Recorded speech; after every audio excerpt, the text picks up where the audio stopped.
Bonjour, j'espère que vous allez bien. Bon, on va commencer notre série de vidéos en biologie moléculaire, spécifiquement dans les techniques utilisées en biologie moléculaire. On va commencer premièrement par une technique qui est très importante, le clonage moléculaire.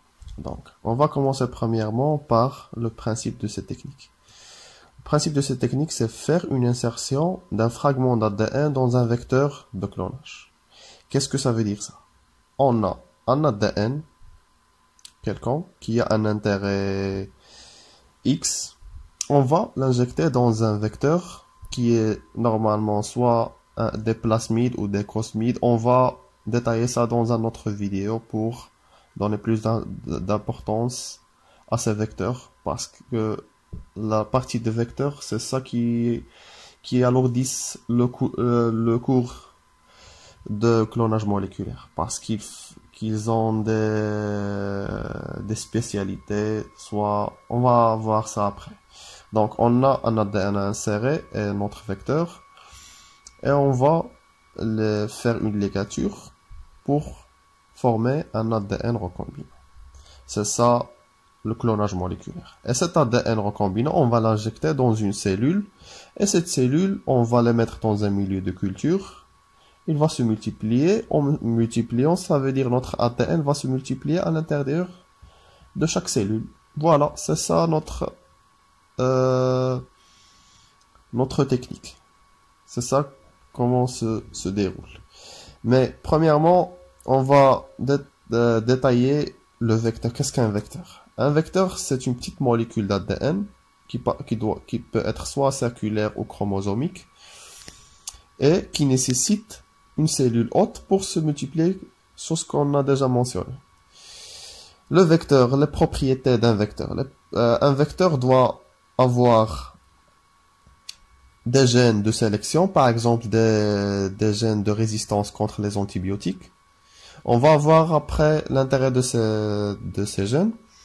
Il doit premièrement supporter l'insertion d'un fragment d'ADN et un site polylinker, ça veut dire des sites de restriction où on va couper. Et doit être capable de faire une réplication autonome dans une cellule hôte donnée. Voilà. Donc, ces vecteurs, on a plusieurs types. Soit des plasmides, des bactériophages lambda, soit des cosmides, des bactériophages, comme j'ai déjà mentionné, on va donner plus d'importance dans une autre vidéo. Mais le principe, ça dépend de notre ADN et notre choix de vecteur. Ça veut dire si on a par exemple un ADN qui a une longueur par exemple de 500 paire de bases, on va utiliser seulement un plasmide. Voilà. Et on doit utiliser une cellule hôte qui est Escherichia coli. Voilà, c'est ça le principe. Et comme j'ai déjà dit, on va donner plus d'importance à ces vecteurs dans une autre vidéo. Donc, on va passer maintenant vers l'intérêt de cette technique.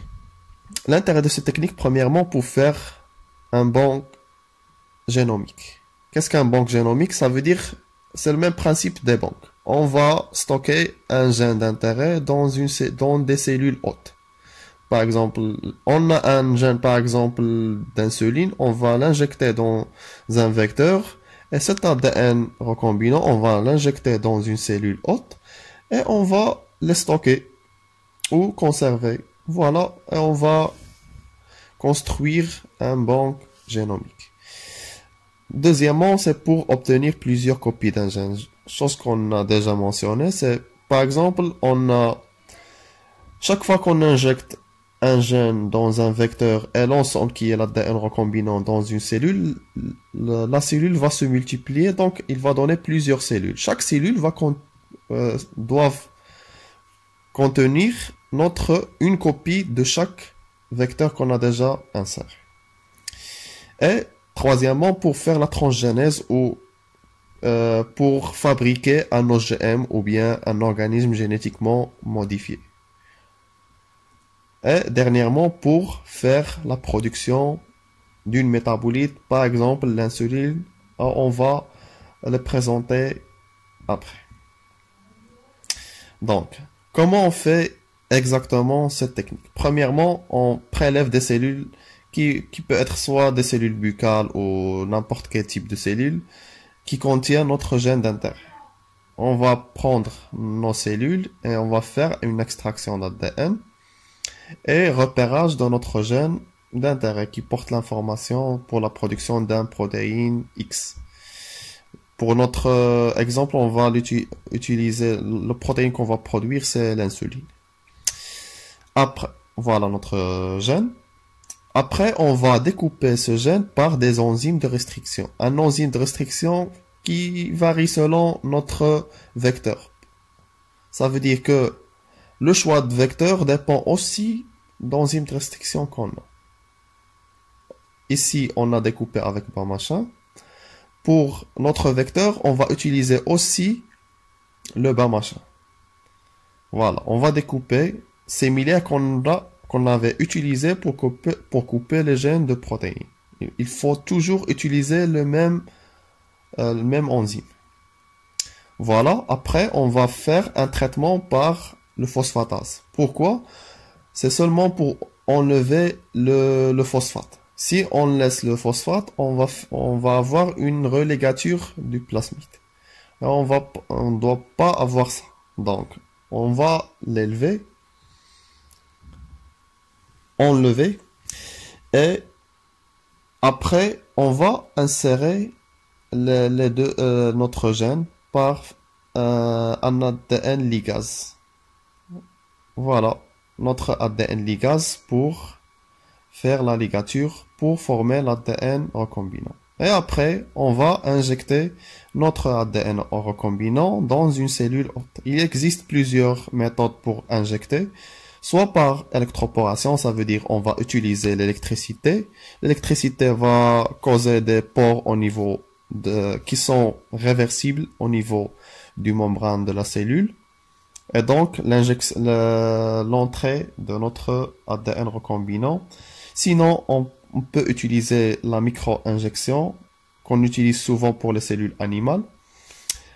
On peut faire aussi un traitement par le phosphate de calcium ou par des liposomes. Les liposomes, on utilise qui sont en général fabriqués artificiellement. Ils se mélangent ils sont déjà constitués par une bicouche phospholipidique. Donc, on va avoir une fusion des liposomes avec le membrane de la cellule et donc l'injection de notre ADN. Mais pour ce cas, on va utiliser un traitement de phosphate de calcium qui a un rendement très important. Donc, qu'est-ce qu'on va faire? C'est qu'on va faire un traitement par le phosphate.